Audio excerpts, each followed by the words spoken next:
আমি যতটুকু জানি ওরা দুইজন দুইজনরে ভালোবাসে। ভালোবাসে? চাষার পোলা ভালোবাসা আমার ভাগ্নিকে? এরপর থেকে যদি আমার ভাগ্নির পিছনে ওকে ঘুরঘুর করতে দেখি তাহলে আমার চেয়ে খারাপ আর কেউ হবে না। মামা উনি ঠিকই বলতেছে। তুমি চুপ করো। কোনটা ঠিক আর কোনটা বেঠিক সেটা আমি বুঝবো। কি কথা কানে গেছে? তোমার পোলারে যদি আমার হবু বউয়ের আশেপাশে দেখছি আমি, তাহলে ভুলা যায় না তোমারও কিন্তু মাইয়া আছে। সাইমন ভাই মনে খারাপ হবে তো খারাপ।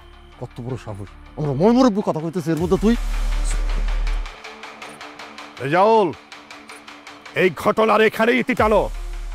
আর যেন কোনো কথা আমার কানে না আসে, তাহলে আমার চেয়ে ভয়ঙ্কর আর কেউ হবে না।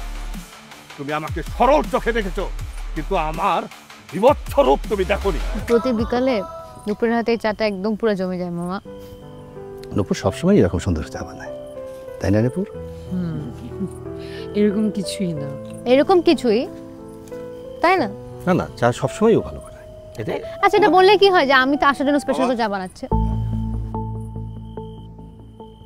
তুমি তোমার বোনের সাথে কথা বলো। কেন রে, কি নিয়ে?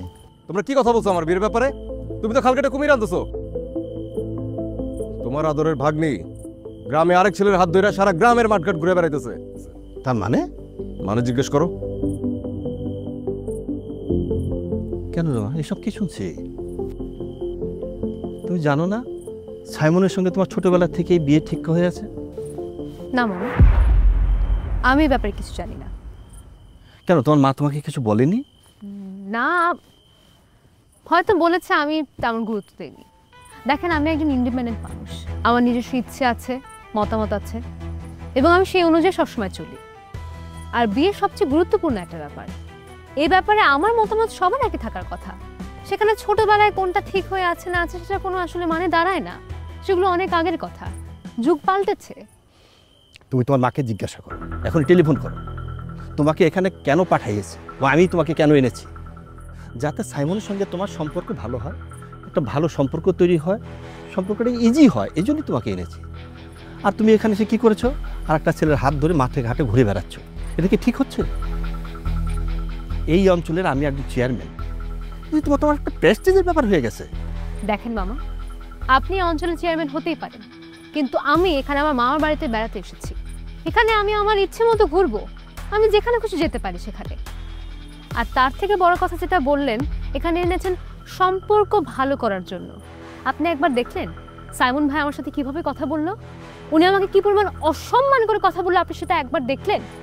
আমি ওনাকে আমার ভাইয়ের চোখে দেখি, সেখানে বিয়ের কথা তো আসেই না। আর যে আমাকে এত অসম্মান করে কথা বলে, তার সাথে কোনো কথাই আসে না। মামা, আমি রুমে যাচ্ছি, আমার এই ধরনের কথা শোনার কোনো প্রকার ইচ্ছা নাই। মাকে ভিতরে নিয়ে যাও। যেমন কে কে এই কাজ করেছে? যাও, তাকে এবং তার বাপকে, তার মাকে সহ এখানে হাজির করো। আমি তোমার পুলিশের সাথে কথা বলতেছি।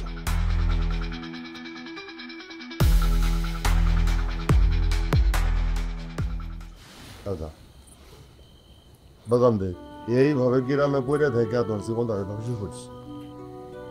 কাজ ভাগায় চইলাস। আরে ইয়া চাকরি ছিল না তোমার? হ্যাঁ, এটা চাকরি পাওয়ার পর যে কি জানো পরীক্ষার কথা বলছিলি তো, এটা দিলে আরো ভালো চাকরি হয়। হ্যাঁ হ্যাঁ হ্যাঁ, এই দিস ইজ ডাউন লেগা মিসেড রেডি। যাব আপনাদের সবাই নিয়ে আমি। চাচা, রেজাল্ট চাচা বাড়িতে আছেন?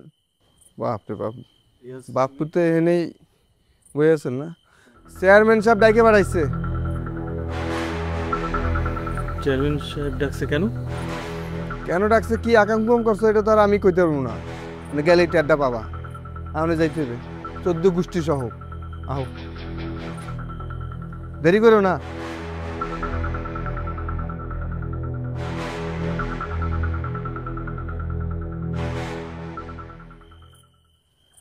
রেজাউল, তোর কত বড় বুকের কলিজা যে তোর ছেলে চেয়ারম্যান বাড়ির ভাগ্নির সাথে প্রেম করতে যায়, তাকে উত্ত্যক্ত করে। চেয়ারম্যান সাহেব, বেয়াদবি নিবেন না। আমার ছেলে আপনার ভাগ্নির উত্ত্যক্ত করে না। আমি যতটুকু জানি ওরা দুইজন দুইজনরে ভালোবাসে। ভালোবাসে? একটা চাষার পোলা ভালোবাসা আমার ভাগ্নিকে? এরপর থেকে যদি আমার ভাগ্নির পিছনে ওকে ঘুরঘুর করতে দেখি তাহলে আমার চেয়ে খারাপ আর কেউ হবে না। মামা উনি ঠিকই বলতেছে। তুমি চুপ করো। কোনটা ঠিক আর কোনটা বেঠিক সেটা আমি বুঝবো। কি কথা কানে গেছে? তোমার পোলারে যদি আমার হবু বউয়ের আশেপাশে দেখছি আমি, তাহলে ভুলা যায় না তোমারও কিন্তু মাইয়া আছে। সাইমন এই মনের খারাপ হবে তো খারাপ। কত বড় সাহস! আমরা ময়মরব্য কথা কইতেছি, এর মধ্যে তুই রেজাউল, এই ঘটনার এখানেই ইতি টানো। আর যেন কোনো কথা আমার কানে না আসে, তাহলে আমার চেয়ে ভয়ঙ্কর আর কেউ হবে না। তুমি আমাকে সরল চোখে দেখেছো, কিন্তু আমার বিভৎস রূপ তুমি দেখোনি।